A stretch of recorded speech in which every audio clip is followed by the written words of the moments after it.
What is up, Dragons? Ray Mason here. So today we are going to be reacting to two creepypastas, TF2 creepypastas. The one is the Midnight Game, and the other is the Man of the Pond, I think. So yeah, I don't know how much this one is going to be good, but I want to react to both of them to see if they're good. If you guys want me to react to more creepypastas, leave a comment down below of what I should react to.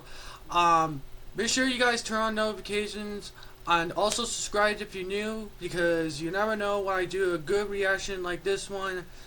And yeah, this one is 5 minutes long and the other one is 4 minutes long, so it's gonna be a good one. Let's get into the first one. Wha-pow! Oh, forgot to turn on my headset again. That's it. The Midnight Game is an old pagan ritual used mainly as punishment for those who have broken the law of the pagan religion in question. While it is mainly used as a scare tactic to not disobey the gods, there is still a very existent chance of death to those who play the Midnight Game. Don't ever play this and there game, is an even please. higher chance of permanent mental scarring. Don't play this game. It is highly recommended that you do not play the Midnight Game. That's what I said, don't play. But for those of you thrill seekers searching for a rush, or for those delving into obscure occult rituals, Oh, Jesus Christ, no. these are simple instructions on how to play. Do so at your own risk. It must be exactly 12 a.m. when you begin performing the ritual, otherwise it will not work. Oh, Jesus. Materials required include a candle, a wooden door, at least one drop of your own blood, a piece of paper, matches or a lighter, and salt. If you're playing with multiple people... Why would people play this game? This is stupid. God, this is so dumb. Like, I get it, like, I think there's actually a popular game about it, but Jesus Christ, like, there actually could be some people who actually died playing this game, and like, I don't even want to play the game because it's it's creepy. Like, no, just no. They will need their own of the aforementioned materials, and will have to perform the steps below accordingly. Step 1. Write your full name, first, middle, and last, on a piece of paper, and put at least one drop of blood on the paper. Oh, Jesus. Allow it to soak in.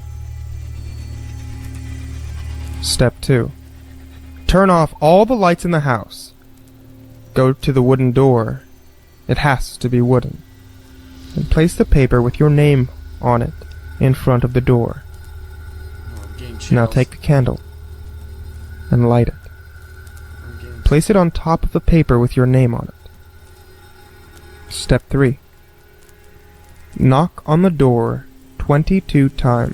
22? The hour must be 12 a.m. upon the final knock. Oh, Jesus. Then open the door.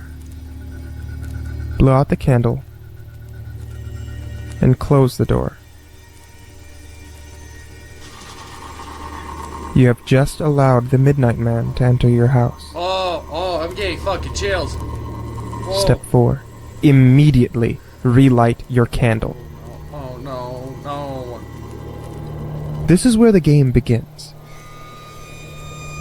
You must now lurk around your now completely dark house with the lit candle in your hand. Your goal is to avoid the Midnight Man at all costs until 3:33 a.m. I'm getting chills from this. Should your candle ever go out, that means the Midnight Man is near you. No. You must relight your candle in the next 10 seconds. If you're not successful in doing so, you must then immediately surround yourself with a circle of salt. If you are unsuccessful in both your actions, the Midnight Man will create a hallucination of your greatest fear No. and rip your organs out one by... No. Alright. I hate giant bugs. No. Okay, small bugs, not bad. medium size. Okay. That no. I hate giant bugs. I'm gonna have nightmares from that shit. I won. You'll feel it, but be unable to react. If you're successful in relighting the candle, you may proceed. If you're successful in creating the circle of salt, you must remain in there until 3:33 a.m. You must continue to 3:33 a.m. without being attacked by the Midnight Man, or being trapped inside the circle of salt, to win the midnight game. The Midnight Man will then leave your house at 3:33 a.m., and you will be safe to proceed with your morning.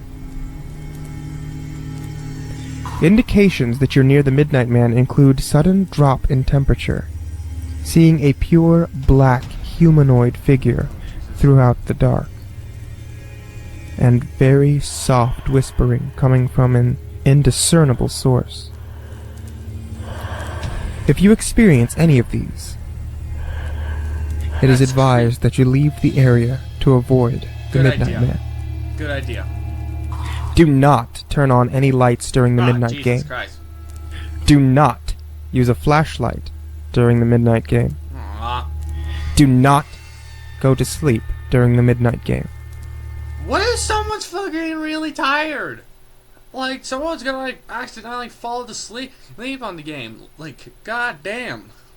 Do not attempt to use another person's blood on your name. What? Do not use a lighter as a substitute for a candle. It will not work. And definitely, do not attempt to provoke the Midnight Man in any way.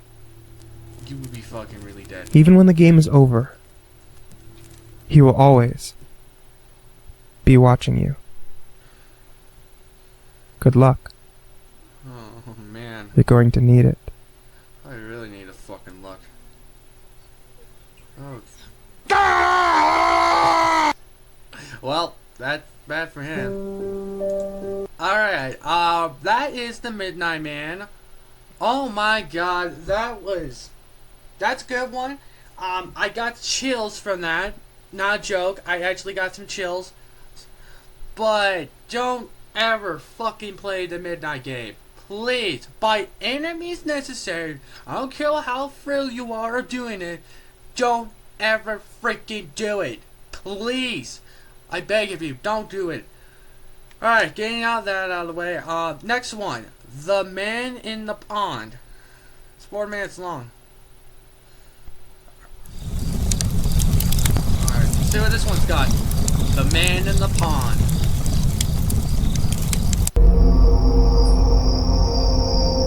My friends, who I'll refer to as S and J, came along with me on a little camping trip near Blue Mountain National Park. We set up camp near a small pond, just because it seemed like the coolest place to chill.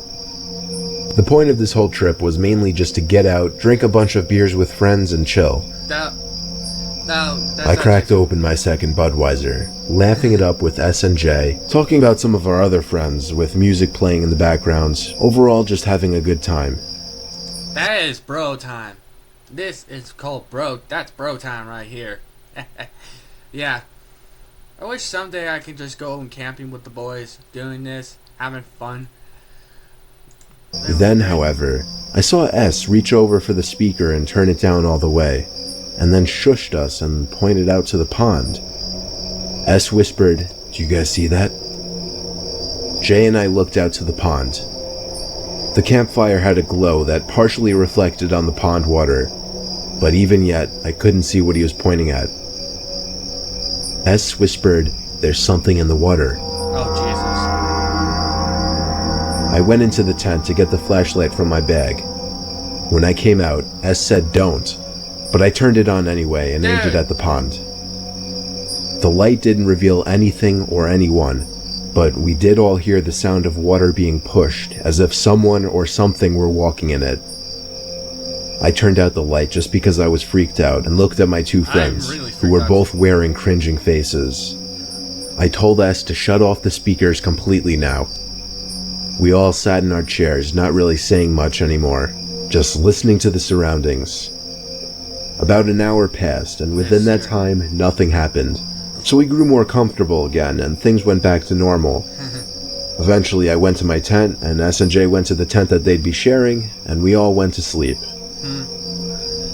Now that I was alone with my thoughts, however, I started thinking of that thing that S said was in the water. He never actually described what it looked like.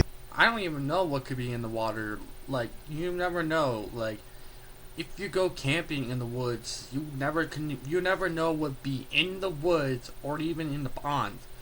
Like, there's a lot of things we don't know in all about our world. If it was an animal or a person. Could be a person. My sense of hearing was heightened as I was in a state of alert, and because of that, I heard something from the woods. I sat up, since that always seems to help with concentration. I needed to hear one more sound before I could confirm something wasn't right. There was the sound again, much closer now, and I was able to confirm it was a foot hitting the ground. Whether it was a person's foot or an animal's foot was still unclear, however. I heard another footstep, this time much closer. It was clear someone or something was sneaking around our campsite. There was one final footstep. It was really close to the tent. Oh, Jesus. I started texting S, but I was only able to type out the words, "There's something," before the gut-wrenching, blood-curdling scream pierced through the walls of the tent. What the fuck was that? I couldn't tell if it was the scream of a man or a woman. It's hard to explain, but it was deep enough where it could be a man, but not so deep to the point that it couldn't be a woman. The scream lasted about 5 seconds. Then there was silence. I didn't know if I should get out, call for my friends, or stay silent. I texted S, "Dude, we have to run." He responded, "What was that?" I didn't answer right away. Instead, I tried to think of what we could do. But pretty soon, S texted me again, saying the coast is clear, run for the car. Good idea. I grabbed the keys from my bag, opened the zipper to the tent, and sprinted to the car, which luckily was only about 30 seconds away. We stayed in the car all night and went back the next morning for our stuff, which luckily was all still there. Still have no idea who, or even dare I say what that thing was at our campsite that night. Just happy we got out okay. Alright, that is really freaking good. That is the Midnight Man and the Man in the Pond. Both of those were really freaking good. The Midnight Man one got me freaking chills. And the Pond one, the yell, I could not, that scared me really good. But yeah, I'm gonna say those were really good. Like I said in the beginning of the video, what else I should react to, let me know in the comments down below. I hope you all enjoyed this video. Leave a like if you do. Go subscribe to me. Let's get to 500 subscribers. And if you want more content, go to the boys' channels, Mount Rhino, Rusted Fuse, and Spartan Libby. All free channels are in the link in the description. And I'm Ray Mason, sign out. Peace, dragons.